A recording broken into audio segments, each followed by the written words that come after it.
ጤና ይስጥልን እንዴት አላችሁ? 48 ሀገራት በአሜሪካ፣ ሜክሲኮ እና ካናዳ ለ39 ቀናት 104 ጨዋታዎችን ያደረጉበትና በፍጻሜው ፍልሚያ ልጅና አባት ሊሆኑ የሚችሉ ኮከቦች ሊዮኔል ሜሲና ላሚን ያማልን የያዙት አርጀንቲናና ስፔን የተገናኙበትን ግጥሚያ አስመልክቶናል።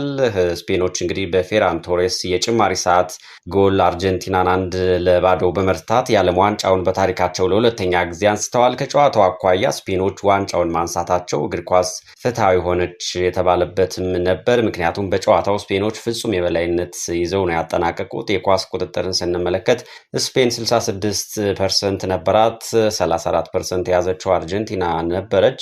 ስፔኖች 20 ሙከራ አድርገዋል። ከዚህ ውስጥ 12ቱ ኦን ታርጌት ናቸው። አርጀንቲና ደግሞ በ90 ደቂቃ ምንም አይነት ሙከራ ሳትሞክር ነው እንግዲህ በጠቅላላው 2 ሙከራ አስመዝግባለች። ከሁለቱ ውስጥ ደግሞ ኦን ታርጌት ምንም አልነበራትም እና አንዳንድ ተጫዋቾች ሜዳ ውስጥ ነበሩ ወይ ብሎ መጠየቅ የሚያስችል ጨዋታ ነው ያሳዩት። እጅግ በጣም ደካማ አቋም ነው አርጀንቲናዎች ያሳዩት። በስፔን እና በአርጀንቲና የዓለም ዋንጫ ፍጻሜ ጨዋታ ላይ ስፔኖች በኳስ ቁጥጥርም በግብ ሙከራም በሁሉም ነገር አርጀንቲናን በልጠው ነው ያመሹት። አርጀንቲና እጅግ ደካማ ሆነው ታይተው ነበርና ይህ ለምን ሊሆን ቻለ? ተንታኞች እና የተለያዩ የሚዲያ ሰዎች በጉዳዩ ላይ ምን እያሉ ነው የሚለውን እንግዲህ እየተነጋገርን እንቆያለን። ስፔኖች ሜዳውን በሙሉ ቲኪታካ በተሰኘው የኳስ ቁጥጥር ስልት ሲያምሱት ነው የታዩት። እንግዲህ በግብ ሙከራም ሆነ በጨዋታ የበላይነት አርጀንቲናን ፍጹም በልጠው ነው የታዩት። አርጀንቲናዎች ግን እጅግ ደካማና መንገድ እንደጠፋው ቡድን ሆነው ነው በጨዋታው የተመለከትናቸው። የእግር ኳስ ተንታኞች እንዳሉት ስፔኖች ጨዋታውን የተቆጣጠሩት በኳስ ብቻ ሳይሆን በአርጀንቲናውያን አእምሮም ጭምር ነው ብሎ ያስባሉ። የአርጀንቲና ተጫዋቾች ኳሷን ፍለጋ ሲሮጡ አየራተውም ተመልክተናቸዋል። አእምሯቸው ደክሞና በራስ የመተማመን መንፈሳቸው ተሰብሮ ነበር ማለት ይቻላል። ስፔኖች በአካል ሲታዩ ደቃቃ ናቸው፣ ነገር ግን እንደ ንብ ነው ሲናደፉ የተመለከትናቸው። አርጀንቲናውያን በሜዳው ላይ የኳስ ተመልካች እንጂ የዓለም ዋንጫ ተፋላሚ አይመስሉም ነበር ይባል ማጋነን አይሆንም። ስፔኖች በየሰከንዱ በየደቂቃው በሚያደርጉት አጭርና ፈጣን ቅብብል የአርጀንቲናን የመካከለኛውን ክፍል በተለይ እንደ ቅቤ ያቀልጠውታል ማለት ይቻላል። ሊያላውሷቸው አልቻሉም አርጀንቲናዎችን። አንዳንዶች እንደሚሉት አርጀንቲናውያን ወደ ፍጻሜው የገቡት በቀድሞው ዝናቸውና ስም ገዝፈው መታየታቸው በስነ ልቦናም እረፍት ጭምር ውስጥ ሆነው ነው ይሏቸዋል። ስፔኖች ግን ጨዋታውን የጀመሩት ልክ እንደ ረሃብተኛና ለመጀመሪያ ጊዜ ዋንጫ እንደሚፋለም አይነት ቡድን ነው ሲሉ እየገለጿቸው ነው። አርጀንቲናዎች የስፔንን ፈጣን የፕሬሲንግ ጨዋታ ሲመለከቱ ድንጋጤ ውስጥ የገቡ ነው የሚመስሉት። የቡድኑ መሪዎችና በተለይ የአማካኝ ክፍል ላይ ያሉ ተጫዋቾች ጨዋታውን የሚያረጋጋና ኳስ የሚቆጣጠሩበትን መንገድ ማግኘት በፍጹም አልቻሉም። ይህም ፍጹም መበታተትን ፈጥሯል ማለት ይቻላል። መንገድ የጠፋው የባህራ ተጓዥ ነው የሚመስሉት እያሉም አንዳንድ ተንታኞች እየገለጿቸው ነው።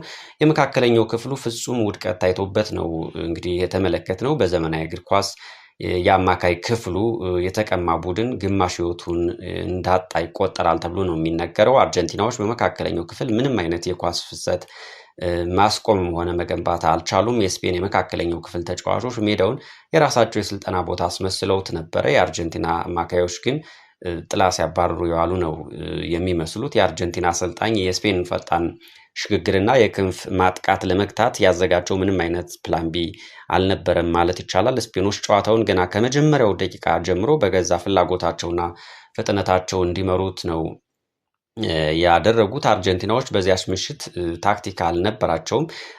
እንግዲህ የነበራቸው ብቸኛ ተስፋ ስፔኖች ስህተት እንዲሰሩ መፈለግ ብቻ ነበር ማለት ይቻላል። ስፔኖች ግን ምንም ስህተት ምንም ቀዳዳ አልፈጠሩም፣ ፍጹም ነበሩ ማለት ይቻላል። በአጭሩ ያ ምሽት እንግዲህ የአርጀንቲና ድክመት ብቻ ሳይሆን ስፔን እግር ኳስን ወደ ጥበብ ደረጃ ያሳደገችበት፣ ተጋጣሚዋን በኳስ ቁጥጥር አየር አሳጥታ ያሽመደመደችበት፣ ያንበረከከችበት ታሪካዊ ብልጫ የታየበት ነው ማለት ይቻላል። እንግዲህ የዓለም ዋንጫው በብዙ መልኩ ልዩ ነበር ብሎ መናገር ይቻላል።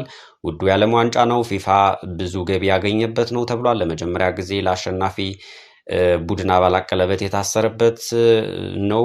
እንዲሁ ቀይ ካርድ በፖለቲካ ጣልቃ ገብነት የተነሳበት ነው። እንደምናስታውሰው የአሜሪካው ተጫዋች ቀይ ካርድ ካየ በኋላ በፕሬዝዳንት ዶናልድ ትራምፕ ጣልቃ ገብነት እንደገና ታይቶ ፊፋ ቀይ ካርዱን ቀልብሶ ተጫዋቹ ቀይ ካርዱ ተነስቶለት እንዲጫወቱ ሆኗል እና ይሄ መነጋገሪያ የሆነና ምናልባት በታሪክ ሊረሳ የሚችል ተብሎ የማይወሰድ ክስተት ነው ማለት ይቻላል። እንግዲህ በዚህ በዓለም ዋንጫ ላይ እንደ ኬፕ ቨርዲ ያሉ ትናንሽ የሚባሉ ሀገራት አንጸባራቂ ጉዞ ያደረጉበት ነው። በነገራችን ላይ ኬፕ ቨርዲ በስፔንም ሆነ በአርጀንቲና አልተሸነፈችም ነበረ። መልካምና መጥፎ እድሎች የሚባሉትን በተግባር የታየበት ዓለም ዋንጫ ነው። ለምሳሌ በፊፋ የዓለም እግር ኳስ ደረጃ ላይ አንደኛ ላይ ያለ ሀገር የዓለም ዋንጫን በልቶ አያውቅም። እንግዲህ አርጀንቲናም የዚህ መጥፎ እድል ተቋዳሽ ሆናለች። ከ20 ዓመት በታች እድሜ ያለው ተጫዋች ሀገር ለፍጻሜ ካለፈ የዓለም ዋንጫውን ያነሳል የሚለው ግጥምጥሞሽም ታይቷል። እንደምናውቀው 19 ዓመት ላይ የሚገኘው ላሚን ያማልን የያዘችው ስፔን ሻምፒዮን መሆን ችላለች። ስለዚህ በዚህ ግጥምጥሞሽ አራተኛ ሀገርም ሆናለች። በውድድሩ እንግዲህ በአጠቃላይ የማንቸስተር ሲቲው አማካኝ ሮድሪ የውድድሩ ምርጥ ተጫዋች ተብሏል። ኩባርሲ የውድድሩ ምርጥ ታዳጊ ተጫዋች ነው። ኡናይ ሲሞን የውድድሩ ምርጥ ግብ ጠባቂ ሆኗል። የስፔኑ ማለት ነው። በነገራችን ላይ የስፔን ብሔራዊ ቡድን በጠቅላላው በውድድሩ አንድ ጎል ብቻ ነው ያስተናገደው። ይህ በጣም የማይታመን ነው። የሪያል ማድሪዱ አጥቂ ኪሊያን ምባፔ በ10 ጎሎች የውድድሩ ከፍተኛ ግብ አስቆጣሪ ሆኖ ጨርሷል። ሮድሪ በነገራችን ላይ ከፍተኛ የክብር ደረጃ ላይ የሚገኝ ተጫዋች ሆኗል። እንዲሁ አንዳንድ ቁጥሮችን ለማብራራት ያክል ይህ አማካኝ ስፍራ ተጫዋች በአትሌቲኮ ማድሪድ የዩኤፍኤ ሱፐር ካፕ በ2018 አሸንፏል። በማንቸስተር ሲቲ ፕሪሚየር ሊግን በ2022 በ2021 በ2022 በ2023 አሸንፏል። ኤፍኤ ካፕን በ2022 በ2025 ኤፍኤል ካፕን እንዲሁ 3 ጊዜ አሸንፏል። ኮሚኒቲ ሺልድ 2019፣ ሻምፒዮንስ ሊግ 2022-23፣ ዩኤፍኤ ሱፐር ካፕ 2023፣ ክለብ ወርልድ ካፕ 2023፣ በስፔን ደግሞ ዩሮ 2024፣ ኔሽንስ ሊግ 2022-23 ዓመት ላይ ወርልድ ካፕ ዘንድሮ 2026 ወይም የዓለም ዋንጫን አሸንፏል። ባላንዶር 2024 ላይ አሸንፏል። ወርልድ ካፕ ጎልደን ቦል 2026 አሁን ያወራን ያለነውን አሸንፏል እና ዘንድሮም እንግዲህ ምናልባት ባላንዶርም እጩ ሊሆን የሚችል ተጫዋች ነው። እንግዲህ ድንቅ ሆኖ የተገኘ ተጫዋች ነው ማለት ይቻላል። ከጨዋታው መጠናቀቅ በኋላ ሜዳ ላይ ብዙ ትዕይንቶች ታይተዋል። በነገራችን ላይ በ90 ደቂቃው የባከነ ሰዓት ጭማሪ ላይ በአርጀንቲና በኩል ኤንዞ ፈርናንዴዝ በቀይ ካርድ ከሜዳ ወጥቷል። እንግዲህ ጉሽም የነበረው ጨዋታም ነበር። በነገራችን ላይ በተለይ ወደ መጠናቀቂያው አካባቢ ተጫዋቾች ድብድብ ውስጥም ገብተው ነበር። ጨዋታው ካለቀ በኋላ ብዙ የደስታና ለቅሶ ትዕይንቶች ታይተዋል። ላሚን ያማልና እናቱ ብሎም እንዲሁ ሕፃኑ ወንድሙ አንድ ድምቀት ነበሩ ሜዳ ላይ። እንዲሁም ፋብሪዚዮ ሮማኖ የልጁን ፎቶ አድርጎ ሂር ዊጎ ብሎ ለጥፎ ብዙ ኮመንቶች ተሰጥተውበታል እና በጣም መነጋገሪያ የሆነ ልጅ ነው የላሚን ያማል ወንድም። ላሚን ያማልም እንግዲህ ሜሲን አቅፎ ሲያጽናናው ነበር። የህፃንነት ፎቶ በተለይ የላሚን ያማል ትኩረት ስቦ ነው የሰነበተው። ሜሲ የ20 ዓመት ድንቅ ተጫዋች እያለ የዩኒሴፍን ማስታወቂያ ሲሰራ እንግዲህ በአጋጣሚ ህፃን ሆኖ የ5 ወር ህፃን ሆኖ የተገኘው ወይም የሰራው የአሁኑ ኮከብ ላሚን ያማል ነበር እና ያ ፎቶ እንዲሁ መዘብዘፊያ ሰዓት ላይ ሆኖ ላሚን ያማል ሜሲ አቅፎ ይዞት የሚያሳየው ፎቶ መነጋገሪያ ነበር። ዛሬ እንግዲህ እነዚህ ሁለት ሰዎች ናቸው እርስ በርስ ተገናኝተው ላሚን ያማል ዋንጫውን አንስቷል። እንግዲህ ክብሩንም ገልጾለታል፣ አቅፎ ሲያጽናናው ነበር ሜሲን ማለት ነው። በሌላ በኩል እንግዲህ ሌሎች ትዕይንቶችም ነበሩ። ኒኮ ዊሊያምስ ሜዳሊያውን ለእናቱ ፈልጎ ሲሰጣቸው ታይተዋል። ተጫዋቾችን ፈንጠዝያ ውስጥ ታይተዋል። ብዙ እንባዎች ነበሩ። በእርግጥ ይገባቸዋል ስፔኖች።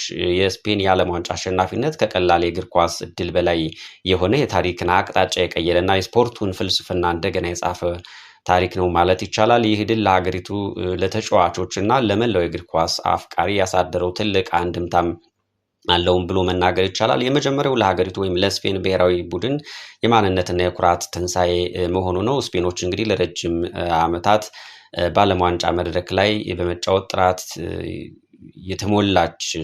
የተሞላ ስብስብ ያላት ነገር ግን ውጤት ብዙ ማታመጣ ተብላ ነው የምትታመው። ከዚህ በፊት በእርግጥ አንድ ጊዜ አንስታ ነበር የዓለም ዋንጫውን። ይህ ድል ግን ያንን የዓመታት የሽንፈት ታሪክና የብሔራዊ ቡድኑን ስነልቦናዊ ድካም ሙሉ በሙሉ ያበቃለት አድርጓል ማለት ይቻላል። የስፔን የፖለቲካና ክልላዊ ክፍፍሎች በተለይም ደግሞ በካታሎኒያና በማድሪድ መካከል ያለው ይታወቃል። ነገር ግን ብሔራዊ ቡድኑ በዚህ በዓለም መድረክ ያስመዘገበው ውድድር ሀገሪቱን በአንድ ባንዲራ ስር ያስተባበረ እና የህዝቡን ብሔራዊ ኩራትና አንድነት የመለሰ ሊሆን ይችላል ተብሏል። ከኢኮኖሚ አኳያ ስፔን በዓለም አቀፍ ደረጃ ያላትን ስም ከፍ ያደረገ ነው ተብሏል። የሀገሪቱን የስፖርት ቱሪዝምና ኢንቨስትመንት ሳቢነት በከፍተኛ ደረጃ ያሳድገዋል። በሌላ በኩል ድሉ ለእያንዳንዱ ተጫዋቾች ከስም በላይ የሆነ ሰላለማዊ ክብርም ነው። ለተጫዋቾቹ ይህ ድል ተራ የዋንጫ ስብስብም አይደለም ማለት ይቻላል። ስማቸውን በእግር ኳስ የታሪክ መዝገብ ላይ በወርቃማ ቀለም ያሰፈረ ነው ማለት ይቻላል። የዓለም ዋንጫ ያሸነፈ ትውልድ አካል መሆን በሀገሪቱ ታሪክ ውስጥ እንደ ሀገራዊ ጀግና ሊያስቆጥር የሚችል ነው። የተጫዋቾች የገበያ ዋጋም በዓለም አቀፍ ደረጃ ያላቸው ተጽዕኖም በከፍተኛ ሁኔታ ይጨምራል፣ ምንም ጥርጥር የለውም። ተጫዋቾቹ በክለብ ደረጃም ሆነ በሌሎች አህጉራዊ ውድድሮች ላይ የማይናወጥ በራስ የመተማመን መንፈስ እንዲኖራቸው ያደርጋል። አብዛኞቹ ተጫዋቾች በነገራችን ላይ በርካታ የሚባሉት ከባርሴሎና ክለብ የተውጣጡ ናቸው ማለት ይቻላል። አርሰናልም 3 ተጫዋቾችን በዚህ ሻምፒዮን ቡድን ውስጥ አሰልፏል። በሌላ በኩል ይህ ድል እንግዲህ ለእግር ኳሱ ዓለም አዲስ የፍልስፍና መንገስን የሚያሳይም ነው። ስፔን ያሸነፈችው ዝም ብሎ በጉልበት አይደለም። በነገራችን ላይ ኳስን በመቆጣጠር በከፍተኛ ቅብብል፣ በቴክኒክ ውበት ላይ በተመሰረተ የአጨዋወት ፍልስፍና ነው። ይህ ድል እግር ኳስን በውበትና በኳስ ቁጥጥርም ማሸነፍ ይቻላል የሚለውን እውነታ ለዓለም አረጋግጧል ማለት ይቻላል። ከዚህ ድል በኋላ በዓለም ዙሪያ ያሉ አሰልጣኞችና አካዳሚዎች ታክቲካቸውን፣ የታዳጊዎች ስልጠናቸውንና የጨዋታ አቀራረባቸውን ወደ ስፔን ፍልስፍና እንዲቀይሩም እድል የሚከፍት ነው ማለት ይቻላል። አካላዊ ጥንካሬና ቁመት ብቻ ሳይሆን የተጫዋቾች አእምሮ ፈጣንነት፣ የኳስ ቁጥጥርና የቦታ አጠቃቀም ትልቅ የእግር ኳስ መስፈርቶችን እንዲሆኑ ያደርጓል። ቅድም እንደተናገርነው እንግዲህ የስፔን ብሔራዊ ቡድን ልጆች በአካል ሲታዩ ደቃቃ ናቸው። ንግግር ታክቲካቸው ከመጠን በላይ ለመገመትም የሚያስቸግሩ እና ድንቅ ነው ማለት ይቻላል። በጥቅሉ የስፔን የዓለም ዋንጫ አሸናፊነት ለሀገሪቱ የኩራት ዘውድ ነው፣ ለተጫዋቾችም የዘላለም ታሪክ ነው ማለት ይቻላል። ለእግር ኳሱ ዓለም ደግሞ አዲስ የውበትና የታክቲክ ዘመን የከፈተ ታላቅ ክስተት ነው ብለን ብንናገር እንደፍራለን። አርጀንቲና ያለፈው የዓለም ዋንጫ አሸናፊ ነበረች። የእግር ኳስ ንጉስ መባል ደረጃ ላይ የደረሰው ሊዮኔል ሜሲ በዘንድሮ ውድድር ያሳየው ብቃት እጅግ ድንቅ ነበር ማለት ይቻላል። 8 ጎልና 4 አሲስት አለው። ከፍጻሜው በኋላ ሜዳ ላይ ሲያለቅስ ታይቷል። እንግዲህ ግን ተጫዋቹ መጸጸቱና መበሳጨቱ አለበት ወይ የሚለውም ብዙዎች መነጋገሪያ ነው። ነገር ግን ይህ ከስሜት ጋር የሚያዝ ነው። ሜሲ ሁሉንም ዋንጫዎች ያሸነፈ የስፖርቱ ታሪክ ትልቅ ተጫዋች ተብሎ የሚነገርለትና የማይደገሙ በርካታ የግልና የቡድን ስኬቶች ባለቤት ነው። ሜሲ ከሀገሩ አርጀንቲና ጋር ሽንፈት ሲገጥመው አልፎ አልፎ የሚያነባው እንባ ግን ለእግር ኳስ አፍቃሪዎች ሁልጊዜ ጥልቅ ስሜትን ሊፈጥር ይችላል። ሜሲ በክለብ ደረጃ ያላሸነፈው ዋንጫና ያላስመዘገበው ድል የለም ማለት ይቻላል። ግን ደግሞ በሀገሩ ማሊያ የሚገጥመው ወይም ደግሞ ሊገጥመው የሚችል ሽንፈት ለሱ የግል ሽንፈት ብቻ ሳይሆን ሙሉ አርጀንቲናን እንደማሳዘን ተቆጥሮ በትከሻው ላይ ከባድ የስነልቦናም ጫናም ሊፈጥርበት የሚችል በመሆኑ ነው እንግዲህ ሲያለቅስ መታየቱ። አገሩን ወክሎም ነው በዚህ ትልቅ ቶርናመንት የታየው። ለዛ ሊሆን ይችላል። እግር ኳስ እንግዲህ ለሜሲ ስራው ወይም ደግሞ የገቢ ምንጩ ብቻ አይደለም፣ የህይወቱ ትልቅ አካል ነው ማለት ይቻላል። ስኬትና ሀብት የሰው ልጅ የማሸነፍ ፍላጎት አያጠፉትም ተብሎ ነው የሚታሰበው። እንዲሁም በተራቡ በጉጉት ባደረባቸው ቁጥር ድልን የመሻት ስሜታቸው ይጨምራል። የሜሲ ከዚህ ምናልባት ትልቁ ነገር ወይም የሚለየው እድሜው ከመሄዱ ጋር በተያያዘ በድጋሚ በዚህ መድረክ የመታየት እድሉ አናሳ መሆኑ ነው። በተለይ ደግሞ በእድሜ እየገፋ በመጣ ቁጥር እያንዳንዱ ሽንፈት ምናልባት ይህ ለሀገሬ ዋንጫ ለማንሳት የማገኘው የመጨረሻው እድል ይሆናል ብሎ በውስጡ ሊጠይቅ ይችላል እና እንደ ስጋትም ሊፈጥር ይችላል ማለት ይቻላል። ጊዜ እንደሚያልቅ ማወቅም ደግሞ እና ድሎችን እየጠበቡ መሄዳቸው የህመም ስሜቱን እጥፍ ሊያደርገው ይችላል። በዓለም ላይ ባሉ ታላላቅ አትሌቶች ዘንድ የሚታይ ባህሪ አለ። እሱ ምንድነው? ፍጹም የመሆን ፍላጎት ነው ማለት ተብሎ ይነገራል። ሜሲ ስንት ዋንጫ እንዳበላሸው ወይም ደግሞ ስንት እንዳሸነፈ መቁጠር እዚህ ላይ ግምት ላይ ገባ ይችላል። በዚያች ቅጽበት ያጣትን ዋንጫ ብቻ ነው ተጫዋች ሜዳ ላይ የሚያስበው የሚያየው። እንግዲህ ብዙ ሺህ አክሊል ብዙ ድል ቢጎናጸፍም ቢኖረውም እንኳን ያቺ ያመለጠችው ድል ናት እንደ ትልቅ ጉድለት የምትታየውና ብዙ ሲያለቅስ መታየቱም ከዚህ ጋር ሊሆን ይችላል። እና ሜሲ የሚያለቅሰው ዝና ወይም ዋንጫ አጥቶ ሳይሆን ለሀገሩ ያለው ፍቅርና የማሸነፍ ፍላጎቱ ወሰን የሌለው ስለሆነ ነው ቢባል ይገልጸዋል። እንባው እንግዲህ የስኬት ማነስ ሳይሆን ለጨዋታው ያለው ጽኑ ፍቅርና ታላቅ የእግር ኳስ ሰው የመሆኑ ማረጋገጫም ነው። ለማንኛውም እንግዲህ የዘንድሮ የዓለም ዋንጫ በዚህ መልኩ ተደምድሟል። ቻናላችንን ፎሎ አድርጉልን። መልካም ጊዜም ተመኝተናል።